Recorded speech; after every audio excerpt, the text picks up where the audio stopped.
Good afternoon, everyone.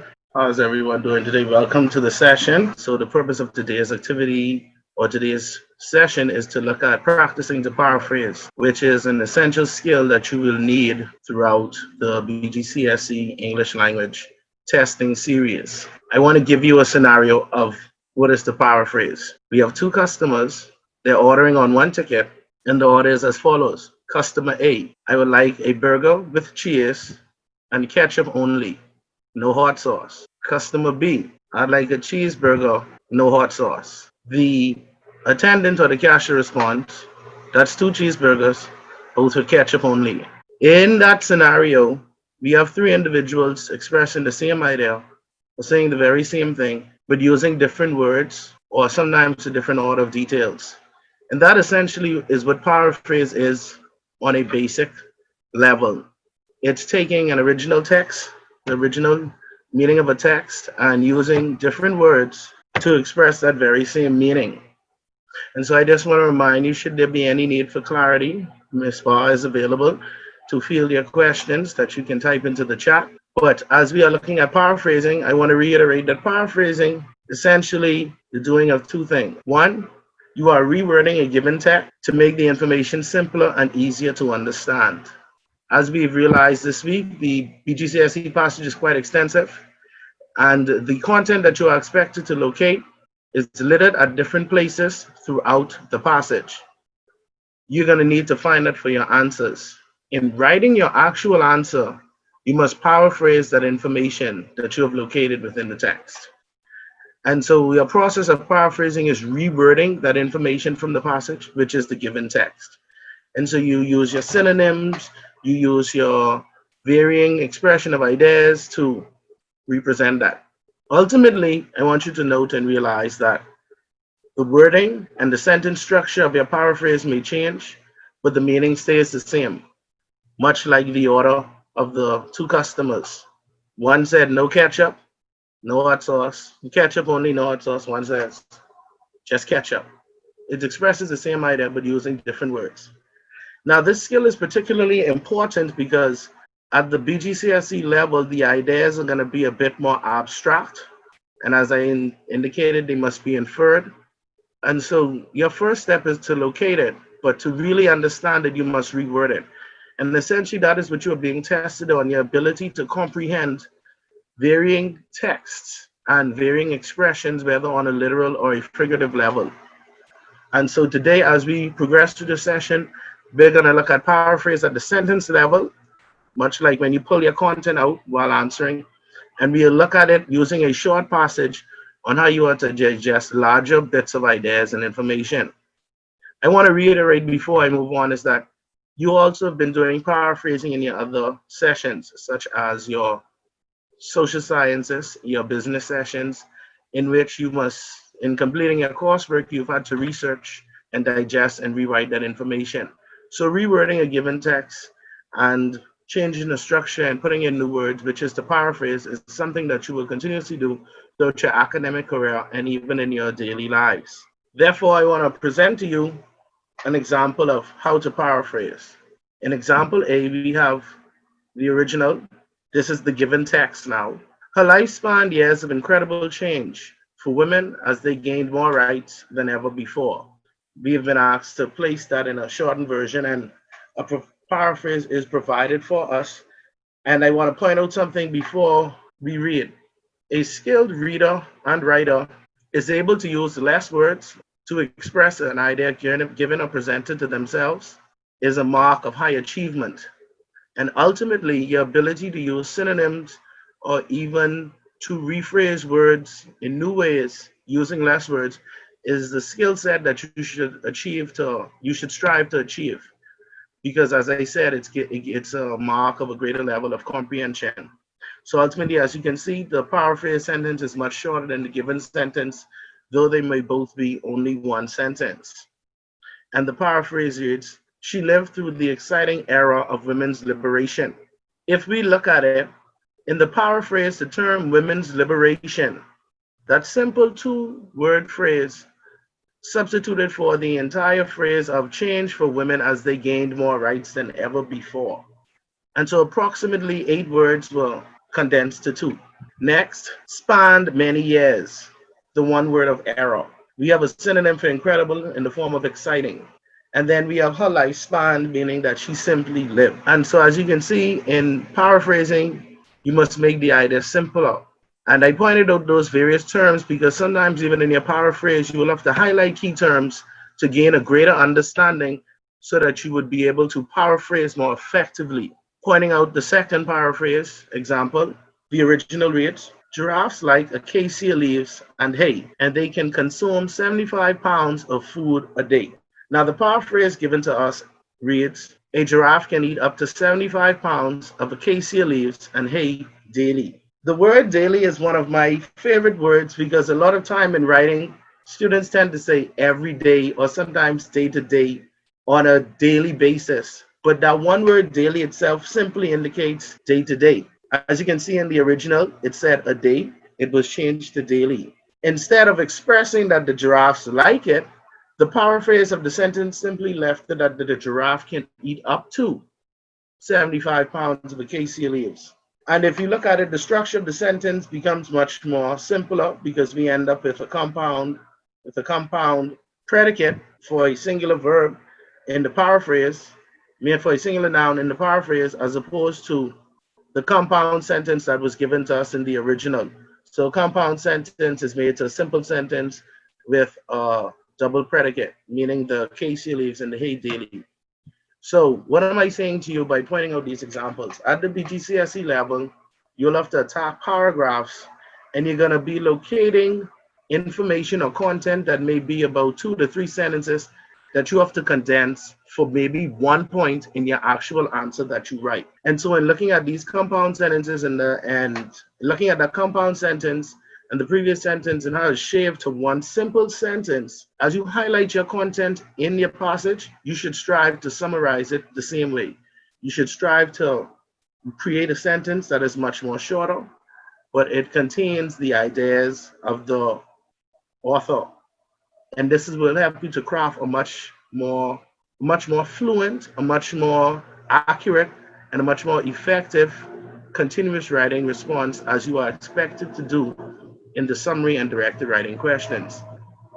And so this paraphrase of these few sentences is an indicator to you that you are to be able to take one sentence and make it a shorter sentence, and to take 1 and 2 sentences and sometimes make it 1 sentence. And so we're going to progress to another slide in which I want to give you some steps, and you are free to copy these down, and we are going to practice them very shortly with a brief passage, and you're going to get your chance to show me how you are able to paraphrase and how you're going to digest larger pieces. And so because we are practicing for the BGCSE level, where we're going to be given extended pieces of reading texts to write extended pieces of continuous writing or paragraph responses, I want to give you these strategies to effectively paraphrase. As you know, after reading the questions in the paper 3, it is suggested, and the paper 4, it is suggested that you read the passage and highlight main ideas. Remember, this is called active reading, locating the content that you need. However, one thing in respects to paraphrasing, as you are reading the passage and you highlight, it is important for you to distinguish the main and supporting details in the text or the main ideas. One way to approach this is to remember your paragraphing structure. The topic sentence of each paragraph usually explains what or states what the passage is about, meaning what the paragraph is about. And so as you progress through your BGCSE passage, there'll be various elements presented in each paragraph. And a good place to start sometimes is the topic sentence or the very first sentence. Now, keen readers must be aware, or readers generally, that sometimes the topic sentence may be implicit because of the type of passage that you're giving uses a more sophisticated style, or it may be more of a figurative type of passage, and so it may not follow the regular sequence of topic sentence at the beginning of each paragraph. But in reading, you'd usually tend to locate the main idea in the beginning of that paragraph. And so as you are digesting these larger pieces of readings, it is important that you locate that main idea in the beginning. Once you have done that, it's important for you to kind of pick up the examples that the writer then uses to support that. Again, this is after you have read the question and you know specifically what content you are looking for. To give clarity to what I mean concerning this, in yesterday's session, we referred to a summary question in which we had to create character traits for a particular character in the text. When locating the content for that particular trait, you may find that the passage has about an entire paragraph describing something that this one person did, but you have to write a 180-word summary and you have to discuss other traits. So you cannot take about 70 to 80 words to explain that the person may have been courteous. And so you're now tasked with actually breaking all of that down. So as you read that particular story of how the individual showed that they are courteous, it'll be a job to pull out the main idea. Why it's also important to distinguish it, so you do not use supporting ideas of the writer as the main idea, which then affects your ability to comprehend the passage effectively. And so when attempting to paraphrase and to start to organize content for your answers and to write your responses, as you are actively reading, remember to distinguish the main and supporting detail. Next, you're now writing your response. You're writing this summary answer, or you are beginning to write your directed writing response. It's good to start from a different place than the original source. What do I mean by the original source? The text that you have read may have started with the individual at birth, and you have been asked to write a summary of their childhood. In the particular given piece, they may start with his birth at the actual hospital. In your paraphrase or in your rephrase, you may choose to start at his arrival home from the hospital and make that a minimal discussion. What do I mean by that? I'm saying that you do not have to follow the sentence or the paragraph structure of the given text when you're writing. It's good to start from a new place because it even shows a greater level of comprehension, but then also you're testing to see if you've effectively summarized what you've been given or you effectively paraphrased. And so as you locate and distinguish the different ideas in the text, and you now start your paraphrase, you want to start from somewhere different than the original text that you've been given. The third point I want to point out to you is you must learn to use synonyms. Much as I pointed out previously with daily for each day, and pointed out exciting for incredible, and then we had error for that point in time, it is important that you use synonyms because then that means that you can tend to use less words, but you can express more details. And so much like error being for her lifespan, the many years, you have that one word, a three-letter word that expresses about 4 to 5 words. Okay, so along with using your different synonyms, it's important that you change the sentence structure. Change the sentence structure. We had a compound sentence that was given in the original. We made it a simple sentence. You may be given 4 simple sentences and you may decide to break it down into one compound sentence. You may have a complex sentence that you may decide to break into 2 simple sentences. And so by changing the sentence structure, again, you show a greater level of comprehension because you're able to play with the ideas as they flowed. And if you have to change the sentence structure, that means you have to use new words. And so it shows that you have a greater range of control in your writing and in your reading. The last strategy that I want to point out is that when you're reading and you find that you come across very long sentences, break them into separate sentences. You remember when I indicated that your passage question paper, no answers will be written on it, but everything is written in the answer booklet. In those passages, those long sentences that tend to go into 2 to 3 lines, use your pen and create brackets around them to digest and chunk what's being said instead of attacking the entire sentence. The same thing goes for when you are writing. Instead of going with a long-winded sentence in which you try to jam 3 pieces of content, you may need to break it into a compound sentence and then 1 simple sentence, or maybe just simply 3 simple sentences. And so again, in structuring your response, when you're reading to break it, to pull it out, you write in and you use brackets to break up the ideas to help you. And you do the very same thing when you're representing your paraphrase to make your ideas much more clearer. And the reverse of that, if you find that you're giving a series of short sentences, combine those sentences as well. Essentially, what I'm admonishing you to do in paraphrasing is to be concise. But in order for you to be concise, it is important that you understand the information that is presented to you, that you are given. And therefore, it is important that you actively read by physically highlighting this information. Those unfamiliar words, it is important that you take note of them and you try to translate them by using context clues or inferences. Further, when you begin to now write your responses, you want to start using different words. And so this is where your active reading helps you to be more aware. And therefore, as we're moving ahead, we have some 4 R's that I want to leave with you as well. Are there any questions? Remember to lodge them inside of in the chat for Miss Bar to respond to you. But again, I want to present this last bit of information, and then we're going to get into activity where you're going to present all of this information I've given to you. Essentially, you want to do the 4 R's. When you're getting to now your responses, important points to remember when you paraphrase is you have to reword. Replace words or phrases with synonyms whenever you can.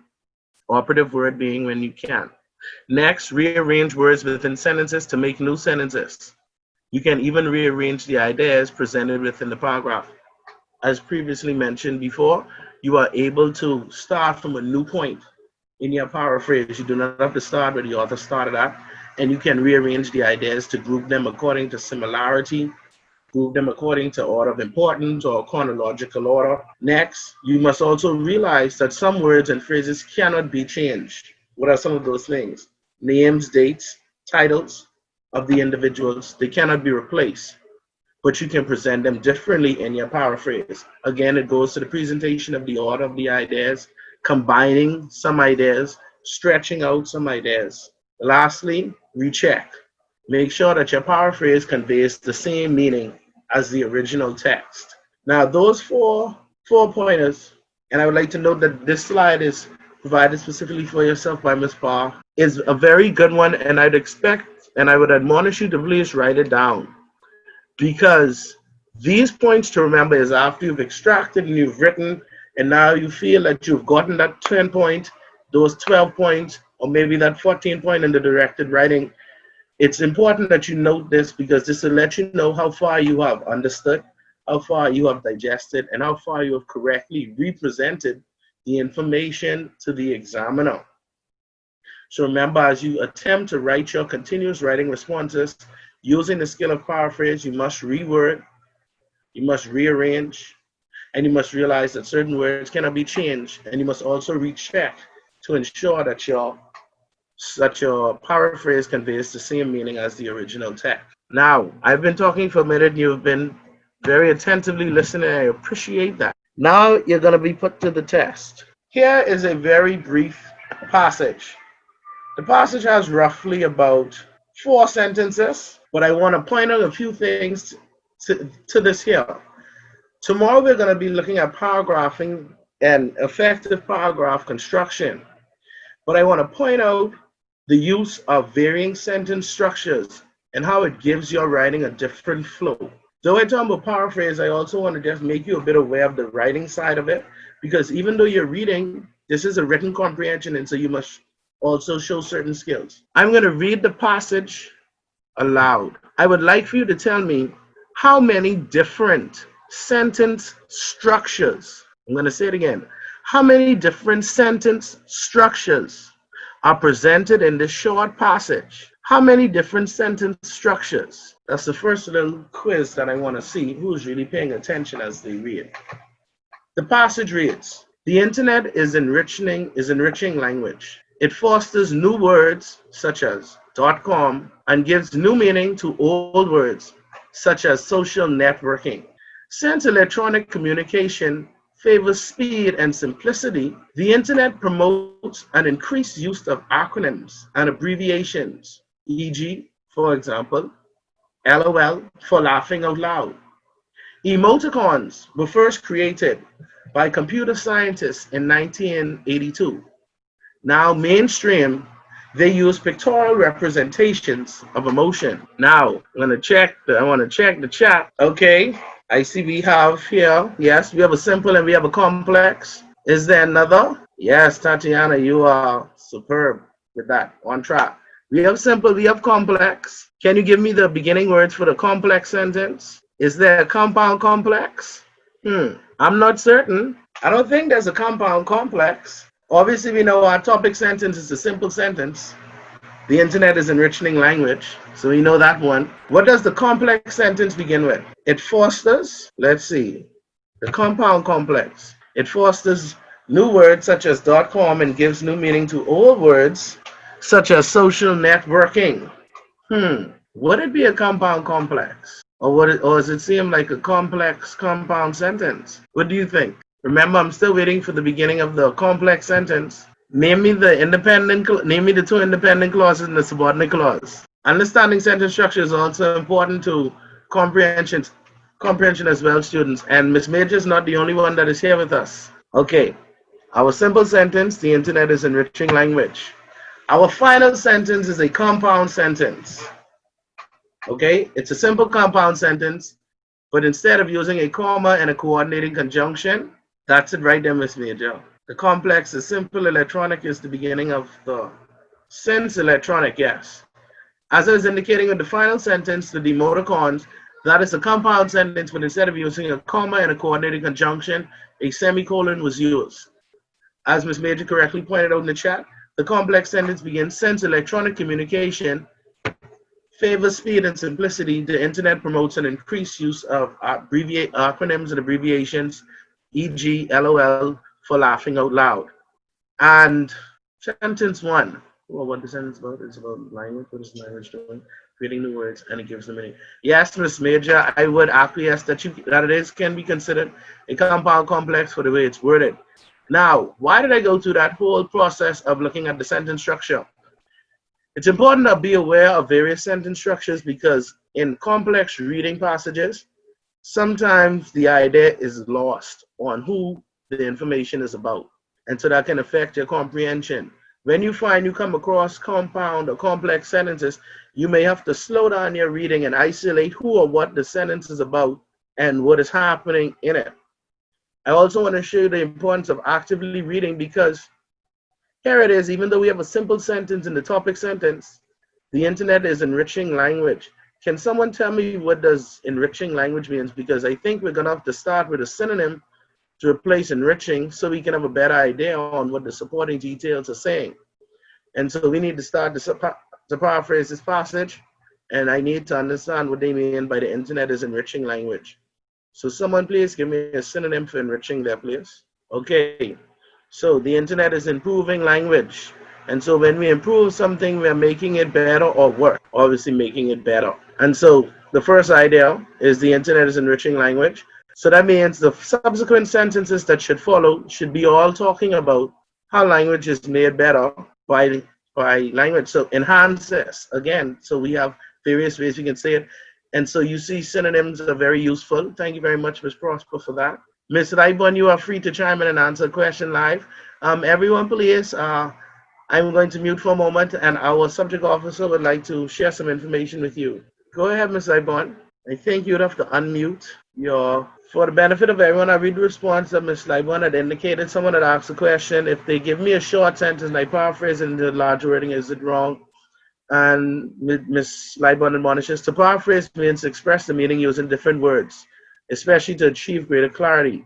Your main reason for paraphrasing is to show that you understand and you are able to use your own words. And so sometimes you may have to expand it.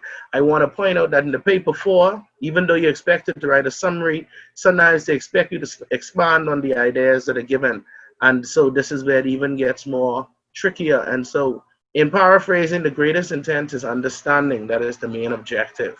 Okay, and so the internet is enhancing language. So that's our very first understanding. So the internet is improving language. Now let's look at the supporting details, and we want to go through sentence by sentence. Okay, it fosters new words such as .com and gives new meaning to old words such as social networking.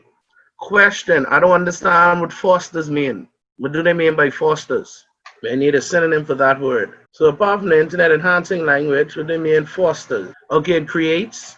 Thank you, Ms. Feaster or Mr. Feaster. Generates. Okay. So the internet is improving language by generating. What is it generating? Based on that sentence, I had underlined new words, and then it says new meanings. So now that's a long sentence. I want to make that shorter. But the sentence is saying to me, because you told me what fosters is, what fosters mean, it creates new words such as .com and gives new meaning to old words such as social networking. Can someone please provide a paraphrase for that sentence for me, please? If I was reading it and underline the words, new words, what other words would you underline? And what would you put into your paraphrase of the sentence? So you told me it creates new words, but what is that entire sentence saying to us? It creates new meanings, new words.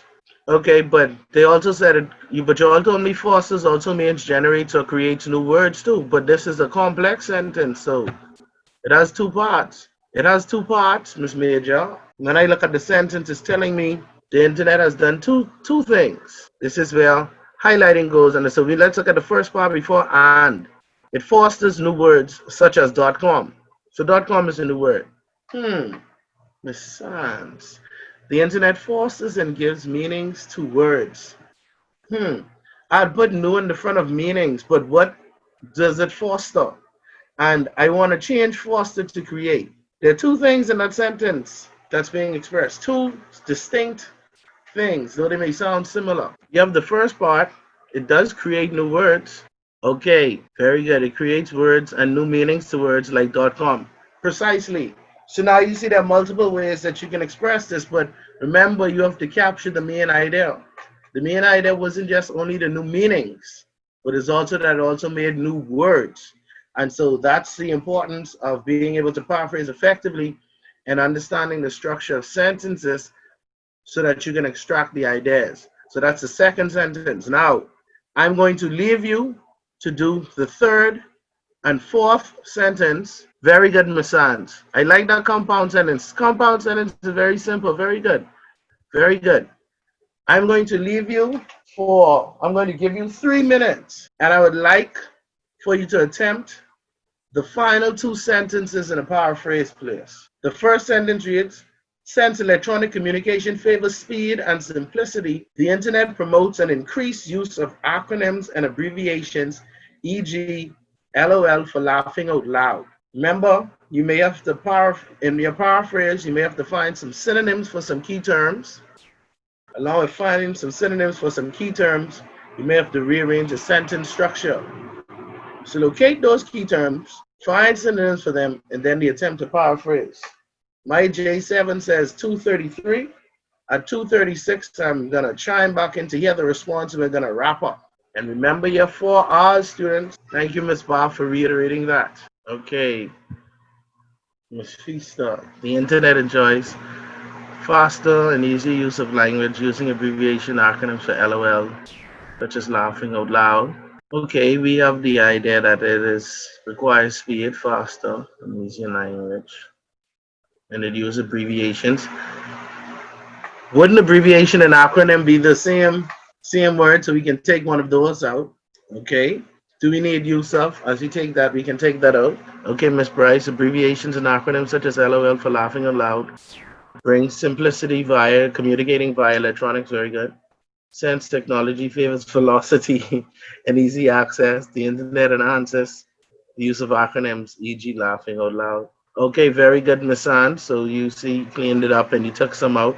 And so you realize that there are many different ways that a paraphrase can occur. And so, Miss Ann, you just did your 4 hours and you rechecked again. And I'm certain that many others would have done the same.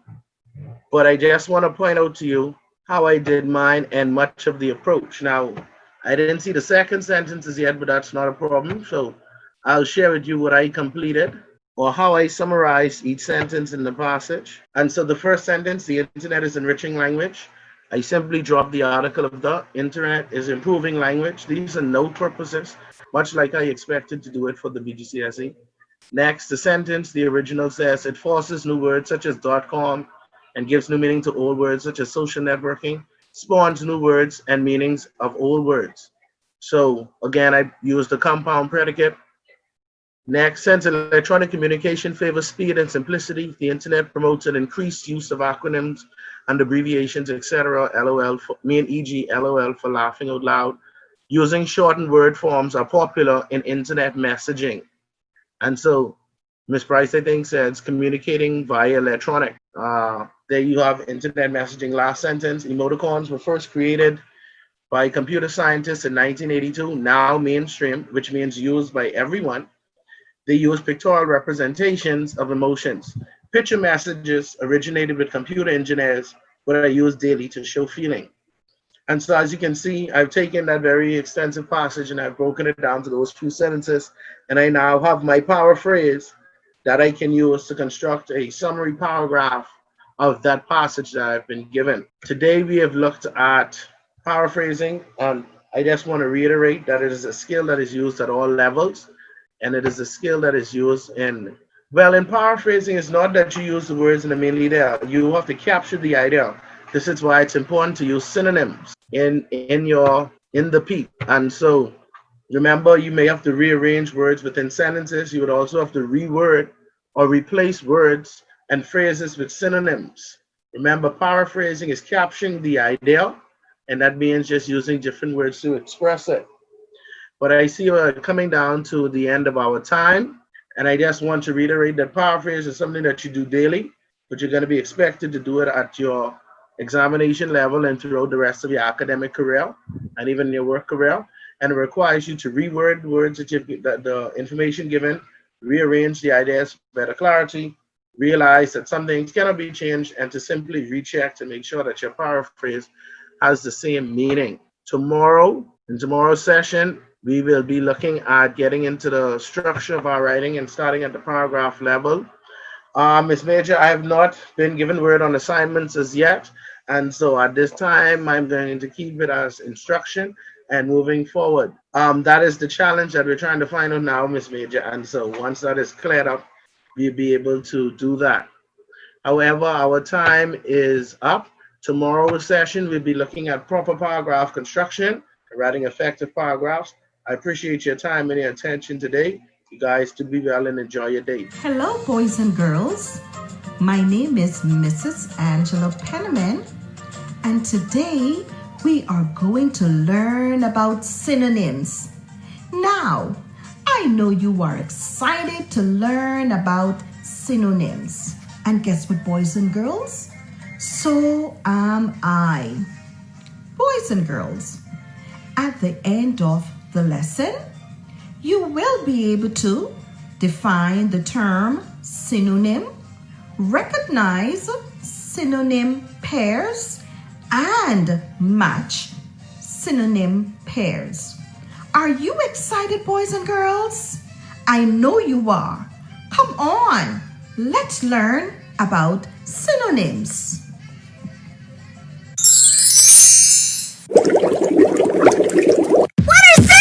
Synonyms are words with the same meaning. I don't understand. Let's have some fun. Come on, let's swim. Let's swim. We're synonyms. Swim. We're synonyms. Let's swim. Have some fun. We're synonyms. We're synonyms. Some fun. Breathe. Release. What about game? And profit or glad? And happy or help and assist, listen and hear or little and small. What about big and large or loyal and true? Yes.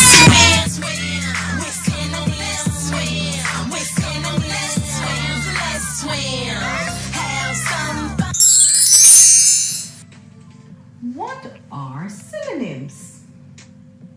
Synonyms are words that have the same or similar meaning.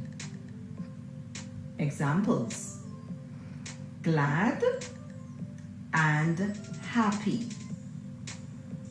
Smile is the same as grin. Friends and pals are the same. Hence, they are synonyms.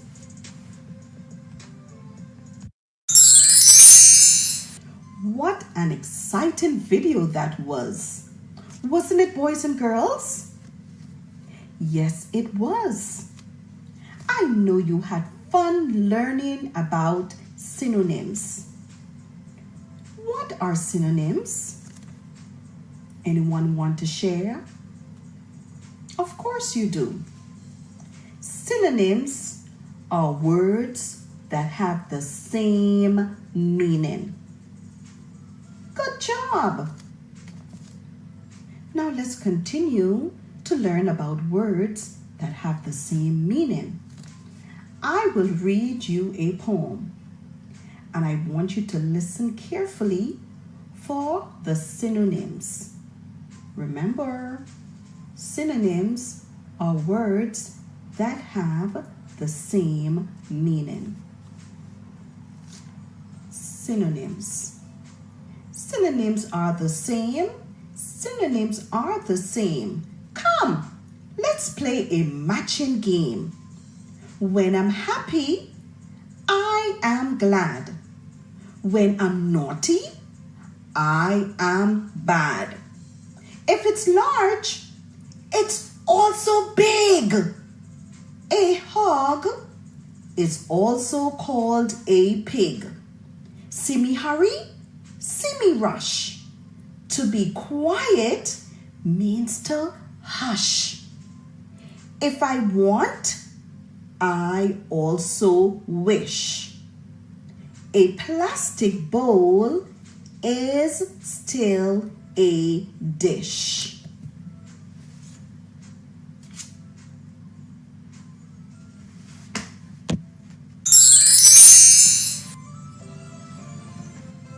That was a fantastic poem, wasn't it? I know you enjoyed it just as much as I did.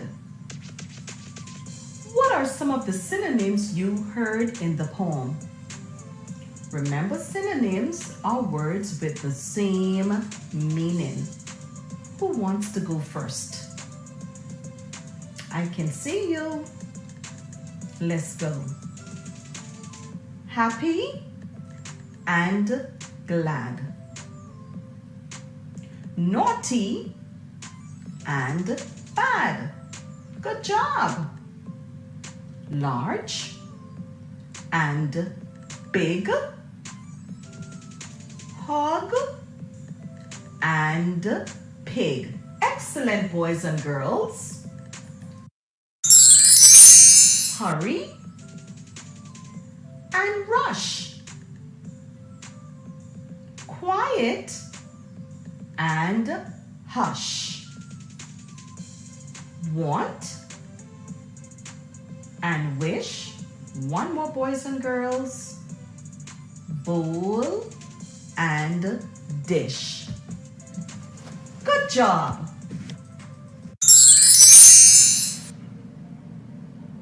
You did an excellent job identifying the synonyms in the poem.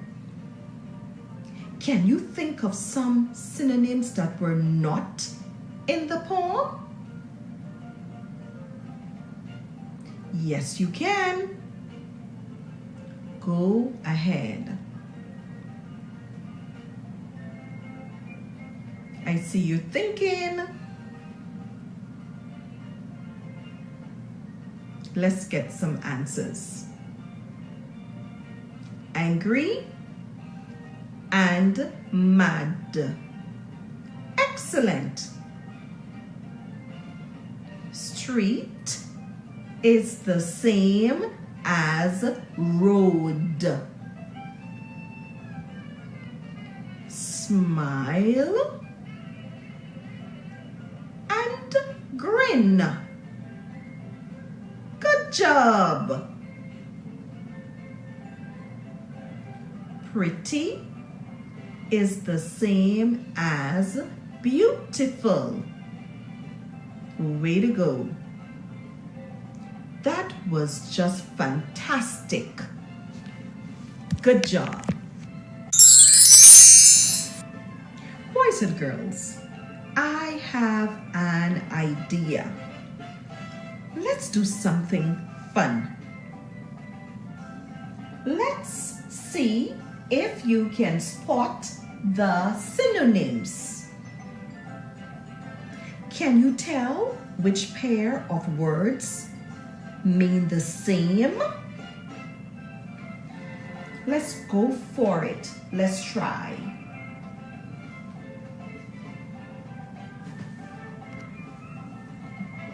Yes, you are correct. Large and big are synonyms. Small and little have the same meaning. Good job, boys and girls. Job well done.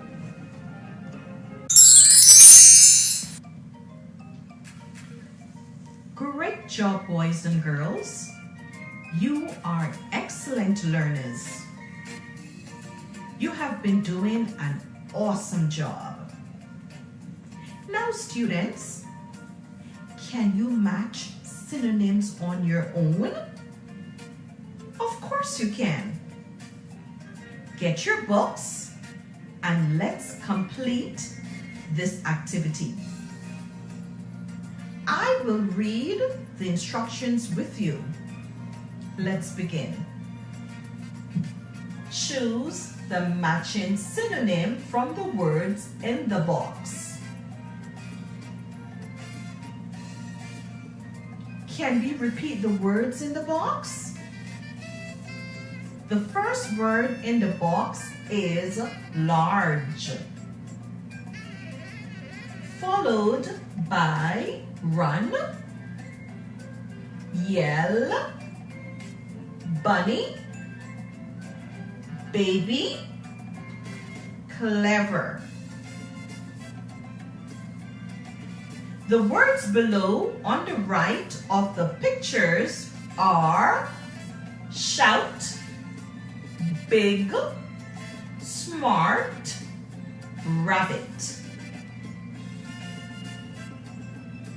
I will give you a short time to match the synonym pairs. Go ahead, boys and girls. Begin.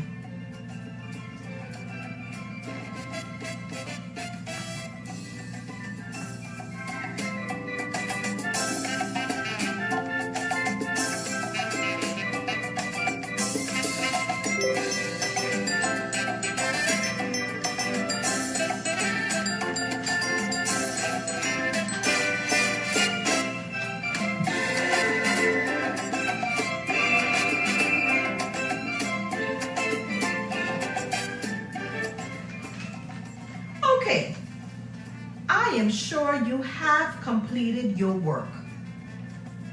Let's do them together. The first one, shout. What is the synonym for shout?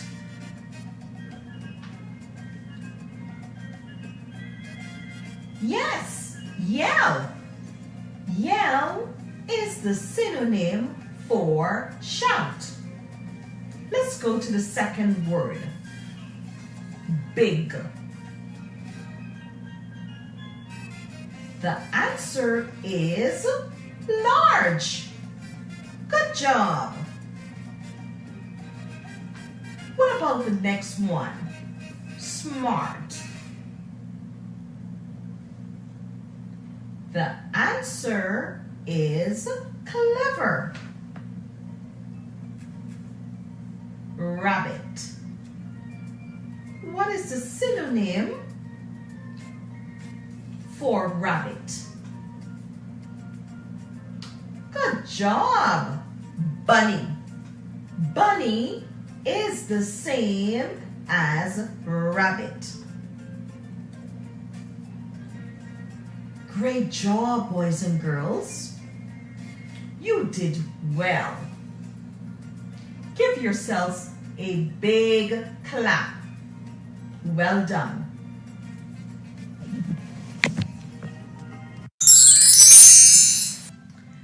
Oh, boys and girls, you have done such an awesome job. By now, all of you should know what synonyms are. We have defined synonyms, recognized synonyms, and matched synonym pairs. Let's say the meaning of the word synonym together. Are you ready? Let's go. Synonyms are words that have the same meaning. Great learning, boys and girls. Goodbye.